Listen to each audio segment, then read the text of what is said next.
Hello dear friends, welcome back to the farmer search. Last video में हमने discuss किया था फिल्ट्रेशन क्या होता है।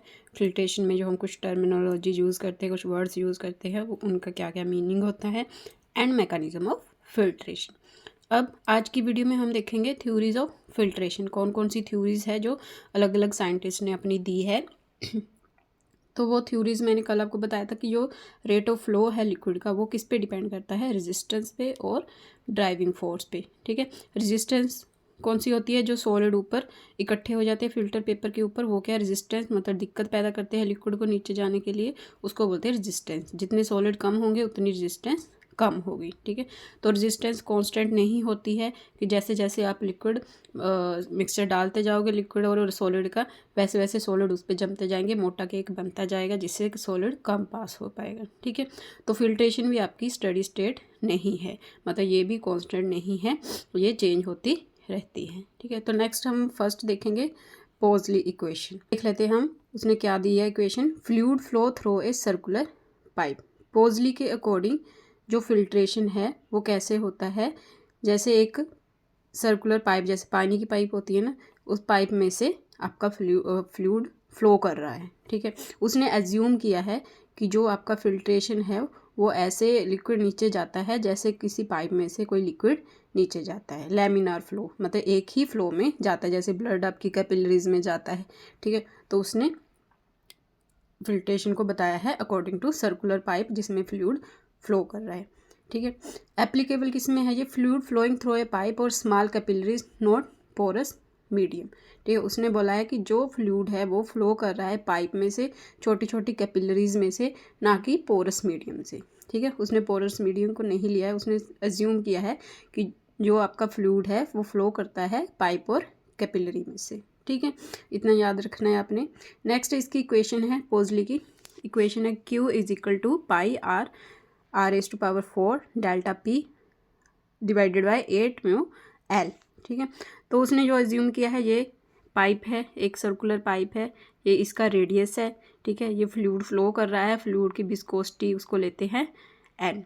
ठीक है, तो विस्कोसिटी ऑफ फ्लूइड क्या है, जो म्यू बोलते हैं ये है, एंड रेट ऑफ फ्लो क्या है आपका क्यू, मतलब जो लिक्विड है उसका फ्लो रेट क्या है, प्रेशर P1 P2। ठीक है, जब आपका लिक्विड पाइप में से एंटर कर रहा है उस टाइम पे क्या प्रेशर है, एंड जब लिक्विड नीचे निकल रहा है पाइप में से तो उसका प्रेशर P2, दोनों को माइनस करके आएगा डेल्टा P। ठीक है, तो ये है इक्वेशन पोजली की। अब नेक्स्ट देख लेते हैं इसमें कौन कौन से पॉइंट है। क्यू क्या है आपका, रेट ऑफ फ्लो। ठीक है, क्यू क्या है आपका, rate of flow. R is the radius of pipe, delta P is the pressure difference P1 minus P2। Mu is the dynamic viscosity of the fluid.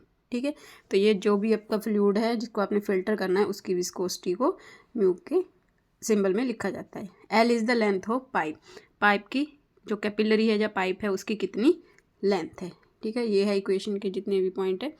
Next कुछ की points हैं इसकी equation के कि पोजली ने क्या क्या बोला है। Poiseuille law applies to laminar flow in a single pipe. जो पोजली ने अपनी इक्वेशन दी है वो सिर्फ वहीं पे एप्लीकेबल है जहाँ पे आपका फ्लूइड है वो लैमिनर फ्लो में जा रहा है एक सिंगल पाइप से, जैसे पानी जाता है आपका एक सिर्फ एक ही फ्लो में जा रहा है धीरे धीरे, जब ब्लड आपकी कैपिलरीज में से जा रहा है। ठीक है, वहीं पे आपकी पोजली लॉ अप्लाई होगा। It assumes a circular cross section and study incompressible flow. और उसने क्या बोला है कि जो पाइप आपकी सर्कुलर है, ठीक है, एंड स्टडी है और इनकम्प्रेसिबल है, मतलब इनकम्प्रेसिबल फ्लो है, मतलब वो कंप्रेस नहीं होता है। ठीक है, वो एक ही दिशा में एक ही वेलोसिटी से जाता है। The flow rate is highly sensitive to the pipe's radius, it is proportional to the 4th power of the radius. जो फ्लो रेट है वो आपका पाइप के रेडियस पे डिपेंड करता है। ठीक है, it assumes a constant viscosity and no turbulence. ठीक है, अब पोजली ने और क्या एज्यूम किया है कि जो वो लिक्विड है फिल्ट्रेशन वाला, ठीक है, उसकी विस्कोसिटी क्या है, कांस्टेंट होगी और उसमें कोई भी टर्बुलेंस नहीं होगी। मतलब लैमिनर फ्लो क्या होता है जिसमें कोई भी अगर तेज़ प्रेशर से पानी छोड़ो तो उसमें बहुत ज़्यादा टर्बुलेंस होती है। ठीक है, इधर उधर पानी गिरता है। तो उसने क्या एज्यूम किया है कि उसके जो फ्लूइड यूज़ कर रहे हैं फिल्ट्रेशन में उसमें कोई भी टर्बुलेंस नहीं है, वो बिल्कुल एक ही दिशा में लैमिनार फ्लो में जाता है। ठीक है, तो ये पॉइंट्स है पोजली इक्वेशन के। ठीक है, ये समझ आ गया कि पोजली इक्वेशन क्या है, उसने क्या बोला है, फिल्ट्रेशन कैसे होती है। नेक्स्ट है डार्सी इक्वेशन। अब डार्सी इक्वेशन ने क्या बोला है कि जो फ्लूइड फ्लो है वो थ्रो है पोरस मीडियम।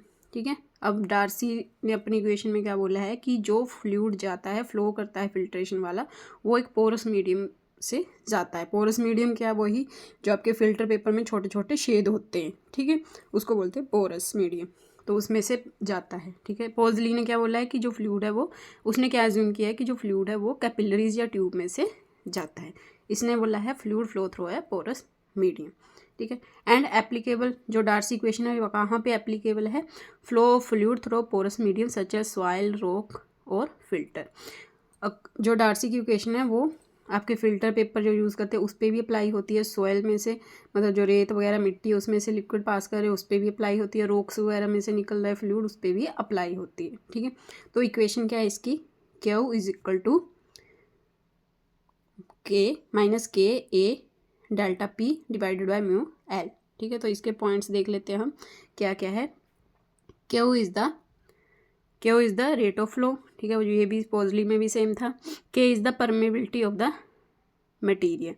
K क्या है आपका, permeability of the material. Permeability मतलब जो आपने फिल्टर पेपर यूज़ किया है, ठीक है, वो उसमें कितनी क्षमता है कि वो कितना लिक्विड पास कर सकता है। ठीक है, A is the cross sectional area of the porous medium.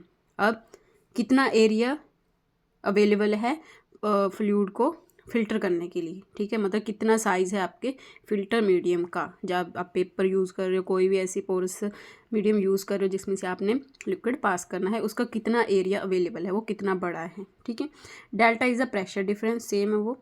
Mu is the fluid viscosity, L is the length of flow path. ठीक है, जितना आपका फ्लूइड है वो पास कर रहा है, जितनी लेंथ वो है एल। ठीक है, तो ये हो गए पॉइंट्स इक्वेशन के। नेक्स्ट है हमारे कुछ की पॉइंट्स डार्सी इक्वेशन के।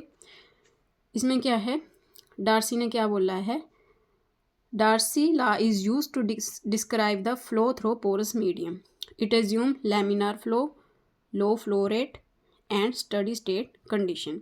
अब डार्सी ने क्या बोला है अपनी इक्वेशन में कि जो उसका फ्लूइड फ्लो है वो पोरस मीडियम से पास कर रहा है। ठीक है, वो लैमिनार भी फ्लो है, लैमिनार फ्लो है, कोई टर्बुलेंस नहीं है उसमें, फ्लो का रेट क्या है वो कम है, धीरे धीरे जा रहा है, एंड स्टडी स्टेट कंडीशन है, और स्टडी मतलब कांस्टेंट है, वो चेंज नहीं हो रहा है उसका, ना तो फ्लूइड जितना निकल रहा है वो मतलब टाइम के अकॉर्डिंग, अगर 1 घंटे में 5 ml निकल रहा है तो 2 घंटे में भी वो 5 ml ही निकल रहा है, मतलब स्टडी स्टेट में जा रहा है। ठीक है, तो ये डार्सी लॉ डिस्क्राइब करता है। ठीक है, the equation is simpler than Poiseuille because it does not depend on the radius of individual pores but rather the overall permeability of the medium. अब पोजली की इक्वेशन थोड़ी टफ है, थोड़ी complicated सी है, तो डार्सी की इक्वेशन क्या है, सिंपल है, क्योंकि जो पोजली है उसने रेडियस, जो उसका फिल्टर मीडियम था वो रेडियस पे डिपेंड कर रहा था। ठीक है, बट इसका क्या है, परमेबिलिटी ऑफ द मीडियम, मतलब जो फिल्टर मीडियम है उसकी परमेबिलिटी, उसकी क्षमता पे डिपेंड करती है डार्सी इक्वेशन। ठीक है, Darcy law is applicable primarily to homogeneous isotropic media where flow is controlled by the medium permeability. Darcy law कहाँ पे यूज़ होता है, जो आपके सॉइल और रॉक जो फिल्टर पेपर यूज़ करते हैं, ठीक है, फिल्टर मीडियम वहाँ पे यूज़ होता है। और डार्सी लॉ में जो फ्लो है वो कौन कंट्रोल करता है, मीडियम की परमेबिलिटी, जो फिल्टर मीडियम है उसकी कितनी क्षमता है फिल्ट्रेट करने की, उस पर डिपेंड करता है। ठीक है, तो ये हो गया डार्सी इक्वेशन। अब नेक्स्ट है कोजनी कारमैन इक्वेशन, जिसको केसी इक्वेशन भी बोलते हैं। इसने क्या बोला है कि जो फ्लो है वो किस पे डिपेंड करता है, permeability of a porous material. ठीक है, जो उसके छेद है फिल्टर मीडियम में छोटे छोटे, उसकी परमेबिलिटी पे डिपेंड करती है कोजनी कारमैन इक्वेशन। ठीक है, एप्लीकेबल कहाँ है, describing the permeability of granular और porous material such as soil और sediment based on the porosity and specific area of the material. अब कोजनी ने क्या बोला है कि जो उसके अकॉर्डिंग फिल्ट्रेशन है, ठीक है, इन्होंने अपना अपना मत रखा है कि जो फिल्ट्रेशन है वो किस किस पे डिपेंड करती है। ठीक है, तो इसमें कंफ्यूज नहीं होना है। जो कोजनी इक्वेशन है उसने क्या बोला है कि जो फिल्ट्रेशन है वो डिपेंड करती है जो पोरस मीडियम यूज़ कर रहे हो उसके जो छोटे छोटे शेड हैं उसकी पोरोसिटी पे, ठीक है, कि वो कितने शेड है पूरे टोटल मटेरियल में, जितने ज़्यादा शेड होंगे उतने ज़्यादा फिल्ट्रेशन होगा।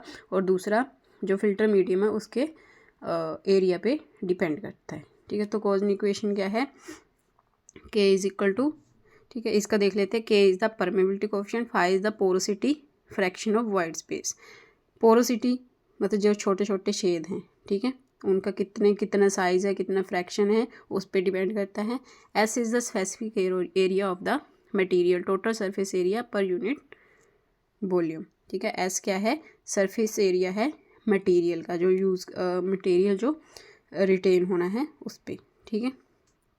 तो नेक्स्ट देख लेते हैं की पॉइंट्स क्या है कोजनी इक्वेशन के, नहीं सॉरी कोजनी कार्मन इक्वेशन के। The Kozeny Carman equation use to estimate the permeability of granular और पोरस मीडियम, पोरस मीडियम और ग्रैन्यूल्स हैं जो उनके परमेबिलिटी पर डिपेंड करती है Kozeny equation. It relates the porosity and the specific surface of the material to its permeability. Kozeny Carman equation है वो किस पे डिपेंड करती है, ये डार्सी लॉ की ही ऊपर उसने बनाई है अपनी इक्वेशन। तो कोजनी लॉ डिपेंड करता है जो स्पेसिफिक एरिया फिल्टर मीडियम का कितना अवेलेबल है फिल्ट्रेशन के लिए, दूसरा जो मटेरियल जो सॉलिड पार्टिकल आपके मिक्सर में जिनको रिटेन करना है उनका कणों का आकार या उनके आकार कैसा है, ठीक है, और तीसरा जो पोरस मीडियम है, जब पोरोसिटी है वो उसकी कितनी परमेबिलिटी है, जब उसका कितना एरिया है, ठीक है। तो ये है कोजनी कार्मन इक्वेशन। नीचे दिया गया है 3 इक्वेशन का डिफरेंस क्या है, जैसे पोजली, फर्स्ट है पोजली इक्वेशन। पोजली किस पे क्या उसने बताया कि फिल्ट्रेशन क्या होता है कि जो फ्लूइड है वो नैरो ट्यूब और पाइप में से जा रहा है, ठीक है, जो कि डिपेंड करता है प्रेशर एंड लिक्विड की थिकनेस पे, जो फिल्ट्रेशन है वो डिपेंड करती है, ठीक है। डार्सी ने क्या बोला है, Darcy law is for flow through porous material looking at pressure and the material's resistance to flow. Darcy ने क्या बोला था कि जो मटेरियल है वो पोरस मीडियम से जा रहा है, ठीक है, लिक्विड आपका पोरस मीडियम से फ्लो कर रहा है, और वो किस पे डिपेंड करता है, और फिल्ट्रेशन किस पे डिपेंड करती है अकॉर्डिंग टू डार्सी, वो डिपेंड करती है मटेरियल जो आपका फिल्टर मीडियम है उसकी कितनी परमेबिलिटी है, कितनी वो रेजिस्टेंस दिक्कत पैदा करता है फ्लूइड को फ्लो होने के लिए, दूसरा प्रेशर कितना है, ठीक है।